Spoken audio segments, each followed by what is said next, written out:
आपल्याला dictionary skill बघायची आहे, म्हणजे शब्दकोश पाहण्याचे कौशल्य. आता तुम्हाला माहिती आहे डिक्शनरी मध्ये तुम्ही जर शब्द उघडले तर तुम्हाला ए पासून सुरू होणारे शब्द पहिले दिसतील. ए ने सुरू होणारे शब्द, मग सगळ्यात अगोदर ए टू झेड मध्ये किती अक्षर बसतात ते, नंतर बी ने सुरू होणारे पण ते पण कसे शब्द, त्याच्यानंतर सी, ते आपल्याला आज बघायचं आहे. तर सर्वांना माहिती आहे ABCD, ए नंतर बी येतो, बी नंतर सी नंतर डी, बरोबर आहे. ही अल्फाबेट तुम्हाला माहिती आहे. कशाच्या नंतर काय, आपण ABCD म्हणताना ए अगोदर म्हणतो, बी म्हणतो आणि नंतर ई मध्येच घालतो का, झेड मध्येच घालतो का, नाही. आपल्याला माहिती आहे बी नंतर काय येतं, सी, बी नंतर सी नंतर डीच येतं, बरोबर आहे की नाही. मग या अल्फाबेट्स नुसार आपल्याला काय करायचे, शब्द शोधायचे. मग शब्द कोणते अगोदर येतात, ए ने सुरू होणारे बघायचे, ए चे नसेल तर मग बी ने बघायचं, बी नसेल तर सी बघायचं.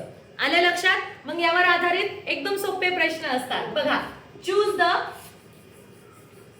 The correct alphabetically order of words. आता आपल्याला अल्फाबेटिकली वर्ड्स बघायचे. मग तुम्हाला काय विचार दिल्या जाते, ऑप्शन्स. आता इथे बघा गर्ल आहे, क्वीन आहे, की आणि जा. ओके, मग सर्वात अगोदर पहिलं अल्फाबेट घ्यायचं. आता पहिलं अल्फाबेट, कोणतं अल्फाबेट पहिलं येतं रे, ABCDEFG. पहिलं काय येतं, जी. EFG, HIJK, जे नंतर के आणि नंतर क्यू. मग आता जी ने सुरू होणारा शब्द कोणता आहे बघा बरं, इथे पण आहे, इथे पण आहे, पण जी च्या नंतर काय आहे, जे. मग जी च्या नंतर जे, म्हणजे आपला हाच ऑप्शन बरोबर येणार, बाकीचे ऑप्शन आपले चुकणार. समजलं. अल्फाबेटिकली लावायचंय तुम्हाला ABCD नुसार. मग यावर आधारित पिक्चर दिले जातील, तुम्हाला चित्र दिले जातील वेगवेगळ्या गोष्टींचे, आणि मग त्या चित्रांचं स्पेलिंग माहिती पाहिजे. मग सगळ्यात अगोदर तुम्हाला काय करायचं, त्या चित्रांचे अल्फाबेट्स तुम्हाला इथे लिहून घ्यायचे. जे तुमचे ते चित्र असतील त्या चित्राचं पहिलं अक्षर, आणि मग त्याला काय करायचंय, अल्फाबेटिकली लावायचं. पहिलं कोणतं येतं, दुसरं कोणतं येईल, तिसरं कोणतं येईल, अशा प्रकारे. आता पुढचा प्रश्न बघा.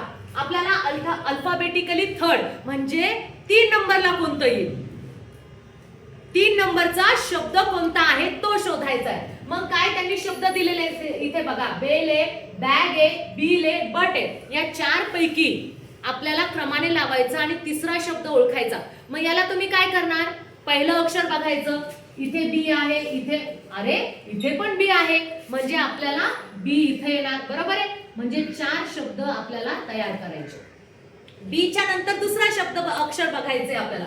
इथे ई आहे, इथे ए, इथे आय आहे, इथे यू. मग सांगा बरं पहिलं कोणतं येतं, BAG, म्हणजे हा पहिला शब्द मिळाला, दुसरा ए नंतर काय येईल, म्हणजे हा झाला. ए नंतर काय येईल, ई, म्हणजे आपल्याला दुसरा शब्द पण मिळाला, दुसरा पण. आता या दोघांमध्येच बघायचं. मग सांगा बरं आय अगोदर येतं की यू अगोदर येतं, आय अगोदर येतं, म्हणजे आपल्याला तिसरा शब्द पण मिळाला आणि चौथा शब्द पण मिळाला. मग सांगा बरं 3 नंबरला कोणतं अक्षर आहे, 1 2 3 बिल. 3 नंबरला कोण आहे, बिल. मग ऑप्शन मध्ये बिल कुठे, 1 नंबरला. मग अशा प्रकारे तुम्हाला प्रश्न विचारले जातील आणि त्यावर आधारित तुम्हाला काय करायचं, अल्फाबेटिकली बरोबर समजून व्यवस्थित उत्तरं निवडायची आहेत. कळालं.